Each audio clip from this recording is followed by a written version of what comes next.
Now at 10, while it appears we've dodged severe weather with this event, we're still dealing with heavy rain and gusty winds. We'll track the weather for you in just a few. Bowling Green Mayor Bruce Wilkerson is taking on a new role as president of Daymar College's Bowling Green campus. Details coming up. Automotive Day in the Commonwealth. Our Jacqueline Nye explains the huge impact the auto industry plays in our local economy. WBKO at 10 starts now. From your hometown news leader, this is WBKO at 10, live in HD.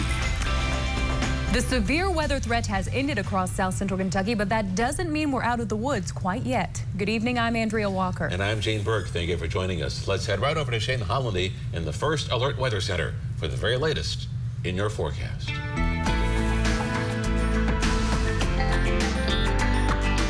And Gene and Andrew, we've been very fortunate with this event in that the severe weather threat has all but diminished. The tornado watches that were up earlier have been canceled, but still we're dealing with some gusty winds and very heavy rain moving through. Let's go to Doppler Max HD. What is now a broken line of showers with perhaps some embedded thunder now runs from the Ohio River just west of Louisville down to near Morgantown and then farther south into Logan County and into portions of Tennessee. And along that line, still some pockets here of gusty winds and very heavy rain as this all heads on off to the north and east. We've had moderate to heavy rain around Bowling Green the last couple of hours, and the rainfall tallies in some cases here are really beginning to add up. There's a closer view of the heavier rain now working out of Litchfield and Clarkson, heading into Hardin County. One batch of heavy rain with gusty winds along the Green River, moving away from Morgantown and into eastern Butler County right now. We still have the wind advisory in effect, though, overnight. That goes until 6 o'clock tomorrow morning. Wind gusts still in the neighborhood of 40 to 50 miles an hour, a possibility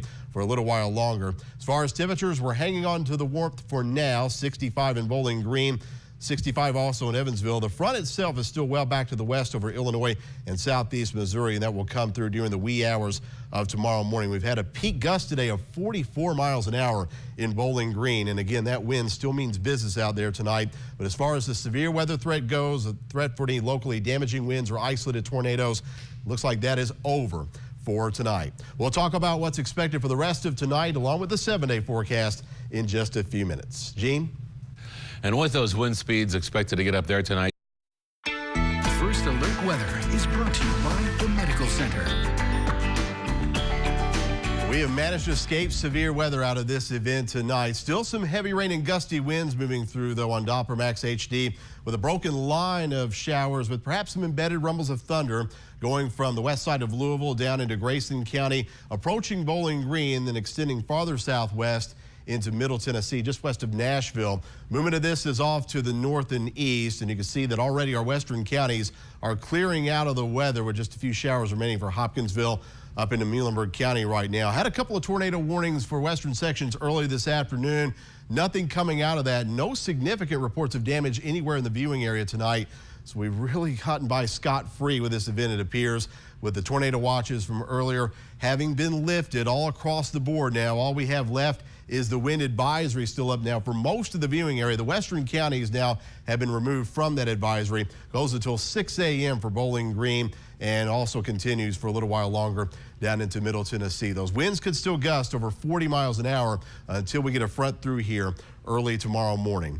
Temperatures holding in the mid-60s for many. Bowling Green at 64, same for Glasgow, 67 over in Albany, low 60s for Madisonville, and Hopkinsville has a reading of 62 degrees. There's cool air behind this system lagging back a little bit, so I think tomorrow's going to be one of those days we'll actually have an early morning high in the 60s before readings fall off into the 40s by late in the day. We still have a southerly wind flow for the most part right now, keeping us on the warm side tonight, and a wind gust to 38 miles an hour in Bowling Green. It's still windy out there, up to 40 right now in a gust in Franklin, and the site near Glasgow had a reported gust of 42 miles an hour this afternoon. Rainfall at the airport has amounted to just shy of 3/10 so far, and almanac for today, 73. How about that? A record high for the second day of February, besting the old mark of 71 set back in 1903. A very old record went down indeed. 40 was a low this morning. Here's a live view of wet Scottsville Road from our AAA Systems webcam. Rain coming down moderately on the southeast side of Bowling Green. It's 64 degrees, humidity at 94%, south wind still strong at 16 and gusting 30 to 40. Rain, we've got plenty of it here from lower Michigan, Lake Erie, all the way down into Kentucky, Tennessee. Embedded thunderstorms into Mississippi and Alabama tonight. One long track supercell tracked out of Mississippi into western Alabama with a large tornado near Aliceville, Alabama tonight. That's down southwest of Birmingham. But for the most part, a lot of the region got by with very little severe weather from this event. Front still trails us. This will come through early tomorrow morning, and that will put an end to the rain overnight. Here's Future Max. The heaviest rain shifts to the east of Bowling Green during the wee hours of the morning, moves on out by daybreak. Everybody dries out early tomorrow with some sunshine returning for Wednesday, perhaps a few clouds late in the day with a weak disturbance rolling on in here. Temperatures tomorrow will be decidedly cooler, no more 70s. We'll see readings fall during the day down into the upper 40s by late in the going. And then on Thursday, as a mother load of a chilly air mass sets in here, we're going to struggle just to make it to 40 degrees for a high temperature there. So quite a change indeed. Winter still very much alive and well, no matter what the groundhog thought about it this morning. 51 for the low tonight. Windy conditions still with that wind advisory up until 6 a.m. Rain and a few embedded thunderstorms. Again, not expecting any severe weather at this point. We're done with that threat, and all the rain will diminish late. 40s for afternoon temperatures tomorrow as readings fall off during the day. A mix of sun and clouds. Southwest wind still breezy, but not quite as windy as it was today at 15. We drop to 30 tomorrow night with diminishing winds. A mix of sun and clouds again Thursday. 42 for the high there.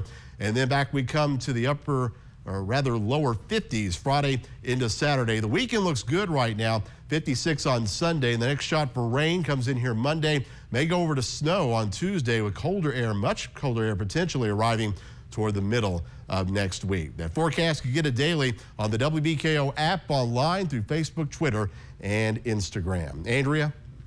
Thank you, Shane. And as we go to break, here are your WKU Honors College Scholars of the Week.